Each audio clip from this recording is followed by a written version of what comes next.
Ya, Sepang termasuk sirkuit yang berkarakter medium, tapi mediumnya berbeda dengan medium yang di Albert Park 2 minggu lalu di Australia. Dari sisi downforce, Sepang juga butuh downforce yang jauh lebih tinggi timbang di Melbourne, Australia.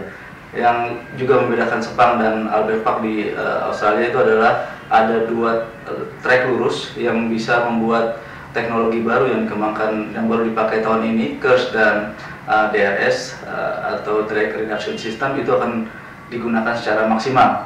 Saya pikir di sini adalah challenge bagi semua pembalap untuk lebih aktif menggunakan tombol-tombol di gagang setir mereka agar mereka bisa tampil maksimal di sirkuit Sepang. Secara umum sirkuit ini adalah medium downforce sirkuit. Tadi kita udah bicara soal downforce ya. Kalau bicara downforce berarti inilah kekuatan Red Bull. Jadi Red Bull seperti tahun lalu mereka memenangkan lomba. Jadi dari karakter sirkuit ini jelas Red Bull lebih siap ketimbang yang lain, dan itu sudah terbukti di Melbourne. Mereka bisa unggul hampir setengah menit dibanding lawan-lawannya pada diri Sebastian Vettel.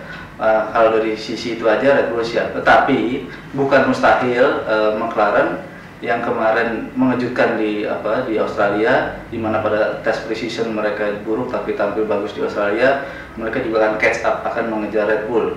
Lalu jangan lupa juga Ferrari, di mana mereka punya mobil yang bermasalah pada sistem pemanasan ban.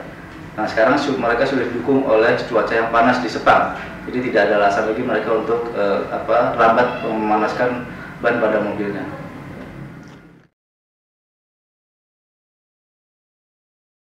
Ada ekstrim atas dan ekstrim bawah ya, saya pikir. Kalau ekstrim atas, Sepang ini sampai sekarang walaupun sudah ada Bahrain atau balapan di Timur Tengah, masih selalu menjadi balapan yang diganggu oleh cuaca paling panas. Jadi kalau ekstrim atas, apalagi dengan ban Pirelli yang cepat aus seperti musim ini, saya pikir ini pit stop akan jauh lebih banyak dilakukan oleh tim.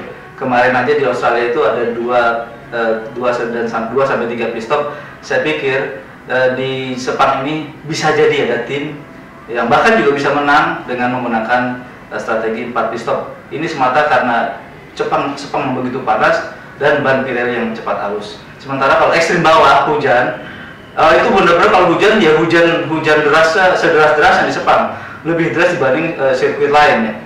Nah, jadi memang yang menarik Sepang ini bisa ada ekstrim atas dan ekstrim bawah. Kalau ekstrim bawah, hujan, ini seperti lotre, siapapun bisa menang. Bahkan pembalap yang tidak mengendarai mobil terbaik, dia bisa menang.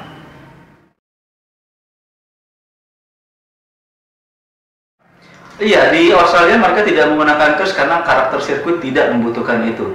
Artinya tidak terlalu banyak kesempatan mobil dengan menggunakan daya yang maksimal. Tapi saya pikir di Sepang mereka harus menggunakannya. Kenapa? Karena di sirkuit ini paling nggak ada 2 trek lurus di mana mobil butuh tenaga tambahan lewat KERS itu, selain teknologi baru yang dikembangkan oleh FIA dan harus digunakan tahun ini adalah DRS atau Drag Reduction System yang tadi telah saya sebutkan.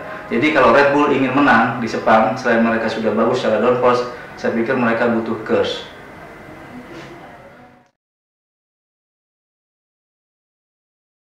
Secara mudah saya akan menebak Red Bull akan memenangkan lomba, bisa lewat Sebastian Vettel, bisa juga lewat Mark Webber, karena sirkuit ini memang sirkuit mereka dari sisi downforce maupun dari sisi hal-hal lainnya.